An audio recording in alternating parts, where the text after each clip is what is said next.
Assalamualaikum warahmatullahi wabarakatuh. Perkenalkan, nama saya Fitria Hendriani, NIM 12040320196. Saya dari kelas 3 PRA, Universitas Islam Negeri Sultan Syarif Kasim Riau. Nah, di sini saya akan menjelaskan tentang perencanaan kegiatan persuasif dalam permasalahan sosial kriminalitas di Kota Perawang. Kota Perawang ini terletak di Kecamatan Tualang, Kabupaten Siak, Provinsi Riau. Sebuah kota kecil yang bernama Tualang atau Perawang yang terletak di pinggir Sungai Siak, dan mayoritas penduduknya ini merupakan buruh. Dikarenakan di kota ini terdapat pabrik kertas yaitu PT Indah Kiat yang merupakan anak perusahaan dari Sinarmas Group. Nah, kenapa saya mengangkat permasalahan sosial yaitu tentang kriminalitas? Karena saat ini di Kota Perawang tengah maraknya terjadi kriminalitas. Jadi kriminalitas itu adalah suatu perbuatan yang dapat menimbulkan masalah-masalah dan keresahan bagi kehidupan di dalam masyarakat. Salah satu kriminalitas yang paling sering terjadi saat ini di Kota Perawang yaitu adalah begal motor.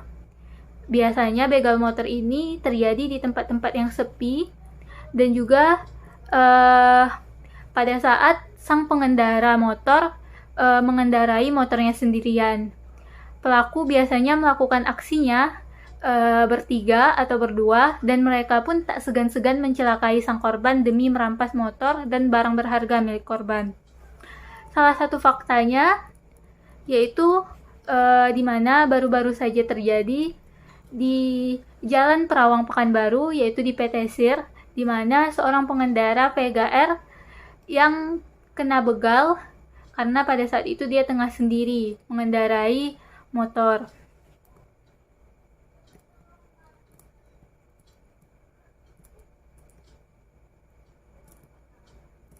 Nah, tadi itu merupakan latar belakang dari perencanaan kegiatan persuasif.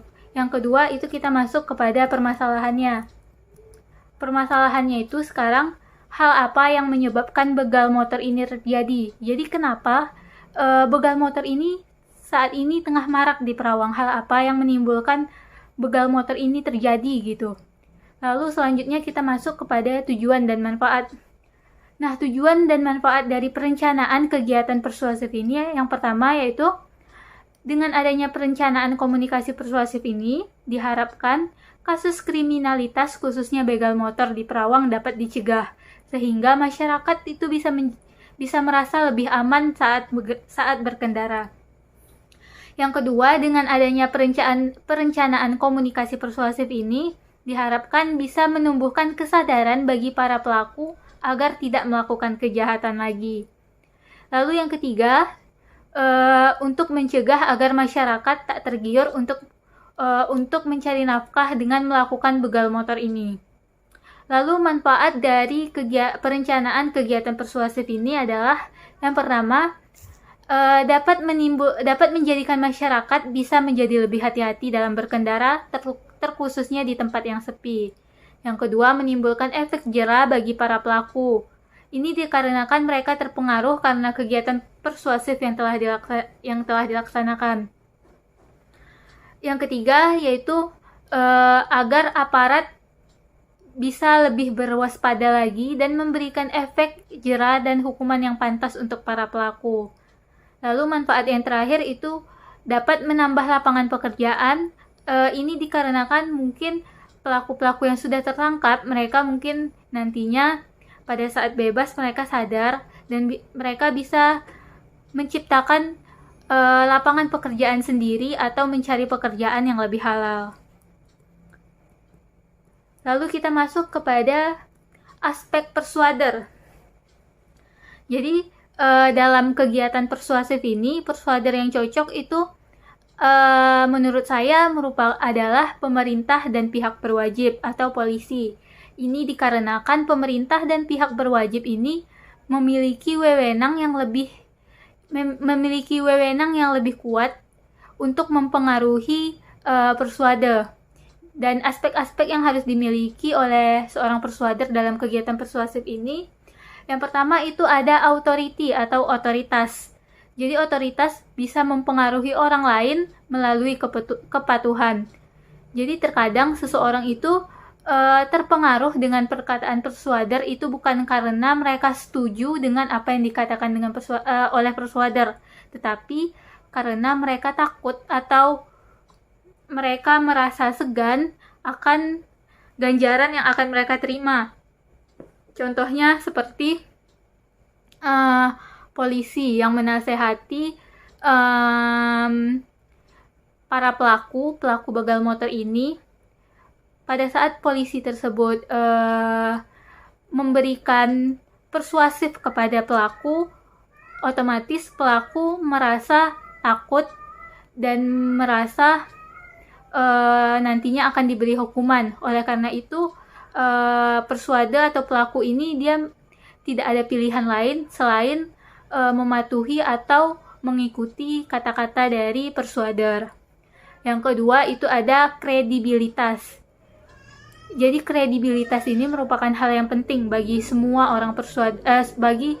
persuader, karena ketika persuader itu memiliki reputasi dan pengalaman yang lebih, tentu ini akan memudahkan persuader atau audiens untuk terpengaruh dengan apa yang ia sampaikan. Contohnya seperti polisi tadi, atau para pemerintah ketika dia memberikan nasihat kepada masyarakat ataupun kepada pelaku begal yang sudah tertangkap, tentunya masyarakat dan pelaku itu akan lebih mudah percaya dengan apa yang mereka sampaikan karena mereka sudah merupakan orang-orang yang sudah berpengalaman dan berwewenang. Selanjutnya adalah attractive communication, yaitu di mana seorang persuader memiliki sikap yang menarik, menyenangkan yang dapat mempengaruhi seorang persuader. Contohnya dalam melakukan kunjungan kepada masyarakat dan memberikan edukasi tentang bahayanya begal ini. Jadi apabila sikap persuader itu menyenangkan dan pada saat ia menyampaikan pesan-pesannya juga dengan cara yang menyenangkan, tentu ini akan lebih mudah diterima oleh persuader. Selanjutnya itu ada aspek pesan.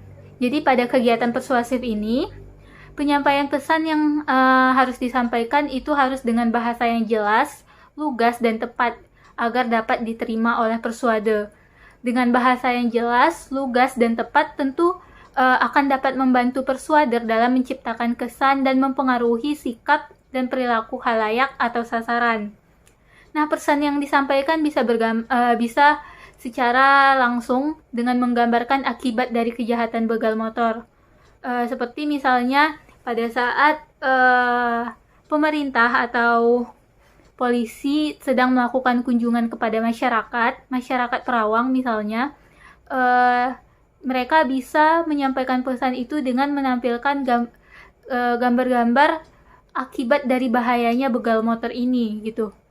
Dan mereka juga bisa menampilkan sanksi-sanksi apa saja yang akan diberikan kepada pelaku begal motor ini agar masyarakat bisa lebih waspada dan agar masyarakat juga tidak tergiur dengan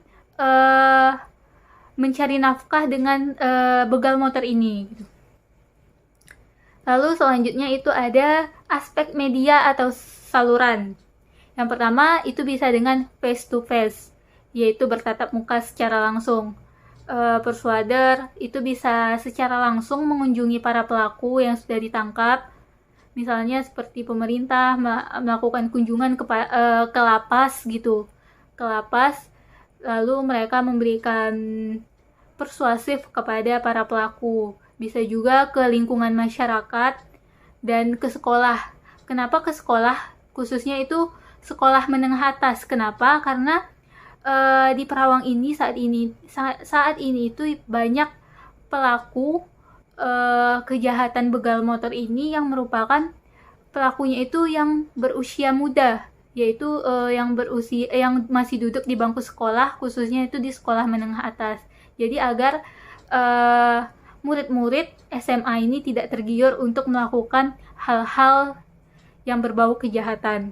Yang kedua itu bisa dengan media massa, karena saat ini hampir semua orang pasti menggunakan media massa. Oleh karena itu, mungkin media massa merupakan salah satu media yang tepat untuk menjadi media untuk kegiatan komunikasi persuasif ini. Yang terakhir itu ada aspek persuade. Nah, persuade ini biasanya tidak akan memberikan respon kecuali ia mengharapkan bahwa responnya ini memiliki keuntungan. Jadi, dalam kasus seperti ini, biasanya persuade seperti pelaku yang tertangkap, mereka akan memberikan respon atau terpengaruh dengan apa yang disampaikan oleh persuader apabila mereka sudah mendapatkan hukuman atau efek jera terhadap hal yang sudah mereka lakukan. Begitu juga dengan masyarakat, mereka juga biasanya akan memberikan respon apabila mereka sudah melihat langsung kejahatan ini dan juga mereka sudah mengalami langsung. Baik, mungkin itu saja yang dapat saya sampaikan. Lebih dan kurang saya mohon maaf. Assalamualaikum warahmatullahi wabarakatuh.